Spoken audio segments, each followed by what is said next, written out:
자, 오랜만에 일본 선수 소개.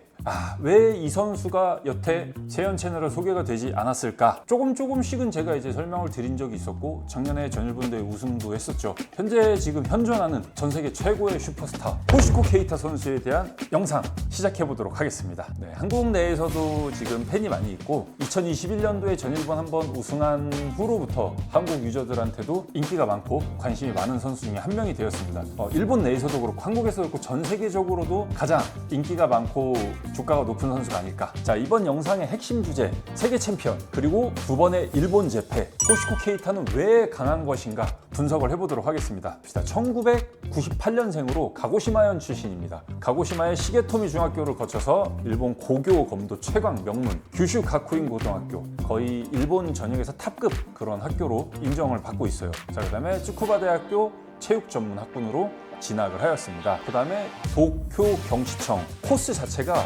최고의 엘리트 코스입니다. 그러니까 우리 마치자키 켄시로하고 대학 동기예요. 그러니까 일본에서는 규슈 가쿠인 시절에 우승을 하게 되면서 그때부터 이름을 날리기 시작했어요. 2016년 전국 고교 총체에서 우승을 하게 되었죠. 남자 개인 우승자가 규슈 가쿠인 3학년 호시코 케이타, 준우승 카지타니 효가로 이렇게 기록이 되어 있습니다. 규슈 가쿠인 고등학교의 전력이 얼마나 강했는지 이걸 보여주는 동시에 그 강한 팀 안에서도 호시코 케이타가 최정상에 있었다. 근데 대학에 진학을 해서는 약간 고전을 겪게 되었어요.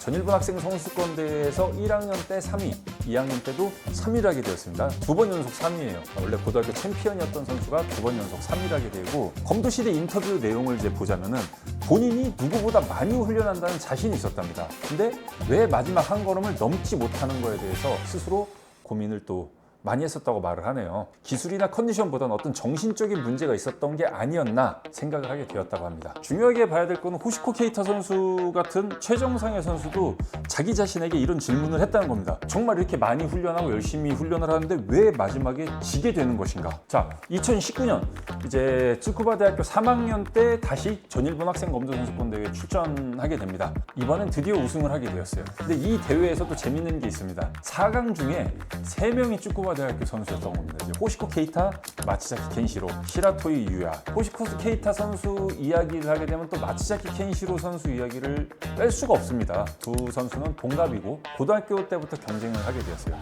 호시코 선수는 규슈 가쿠인, 마치자키는 시마바라. 그래서 둘 다 츠쿠바 대학교에 진학을 하게 됐고, 좀 전에 말씀드린 19년 전일본 학생 선수권 결승 호시코 대 마치자키였습니다. 그래서 두 사람의 관계를 표현을 한다면은 라이벌이면서 가장 가깝게 서로를 발전시킨 선수라고 이렇게 표현을 할 수가 있어요.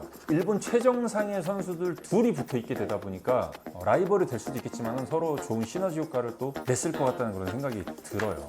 2018년도 17WKC에 세계선수권 대회에 나온 적이 있습니다. 19살이었어요. 그 자체로 정말 엄청난 일입니다. 우리 박병호 코치님 예전에 대학생 신분으로 밀라노에서 2위를 한 적이 있었죠. 병호 코치님이 대단한 분입니다. 2021년 11월 3일 자, 무도관에서 드디어 첫 우승을 하게 됩니다. 전일본 선수권 대회. 우주스타 안도쇼 센세이 같은 경우도 세계대회 우승 경험은 있지만 전일본을 단 한 번도 우승을 해본 적이 없어요. 고등학교 챔피언이 됐었고, 전일본 대학생 개인 우승했었고, 전일본 검도 선수권 대회 우승, 일반부 일본 정상을 다 해본 선수입니다. 2024년 7월 달에 이탈리아 밀라노에서 또 세계검도 선수권 대회가 열리게 됩니다. 여기에서 호시코 케이타는 다시 일본 대표 선수로 올라가고요. 호시코 케이타의 얘기를 들어보면은 사실 마치자키가 될 거라고 예상을 했을 때 본인 같은 경우는, 왜냐면 본인 대회 성적보다 마치자키 성적이 더 좋다고 판단을 해서 이렇게 생각을 했는데, 본인이 개인전에 올라가고 정말 기뻤다는 그런 또 인터뷰를 한 내용이 있어요. 그리고 개인전에서는 다시 호시코 케이타와 마치자키 켄시로가 결승에서 만나서 호시코 케이타가 승리를 하게 됩니다. 이번에는 일본이 아니라 세계 챔피언이 된 겁니다. 여기서 끝이 아니라 제가 이제 작년에 갔다 왔었던 2025년 11월달 73회 전일본 선수권 대회 또 호시코 케이타가 우승을 하게 됩니다. 4년 만에 두 번째 우승. 후쿠오카의 쿠니토모 렌타로 선수와 결승전을 하게 되었죠. 단순한 스피드가 아니다. 내가 이이다시한테 들었을 때 눈 자체가 정말 좋은 선수다. 이렇게 얘기를 들었어요. 상대의 움직임을 먼저 만들어내는 능력이 좀 뛰어나다고 합니다. 압박하고 약간 들어가고 멈추고 상대의 반응을 보고 상대가 반응하는 순간 그 순간 들어가는 그런 스타일이라고 봐주시면 될 것 같아요. 불필요한 동작이 거의 없습니다. 근데 상대는 이제 계속 반응을 하게 만드는 거예요.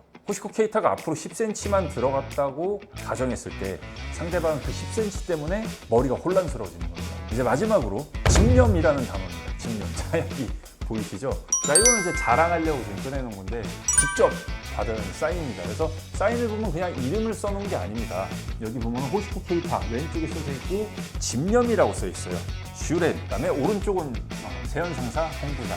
자랑하는 분이고 마츠자키 켄시로 선수 같은 경우는 초지일관, 안도쇼 같은 경우는 진심, 각오들을 거기다 써놓는 거예요. 그 각오를 다케노치 선수는 각오라고 써놨습니다. 대학 시절에 요네다 선생님입니다. 스승님이신데 그 선생님이 집념이 부족하다 이런 얘기를 해줬다고 해요. 그래서 호시코 케이타 그 말을 떠올리면서 전일본 학생 선수권 대회에 준비를 했고 그때 이제 눈앞에 경기를 이기는 거에 집중을 한 다음에 대학생 때 정상이 되었다고 해요. Victory and challenge. 세현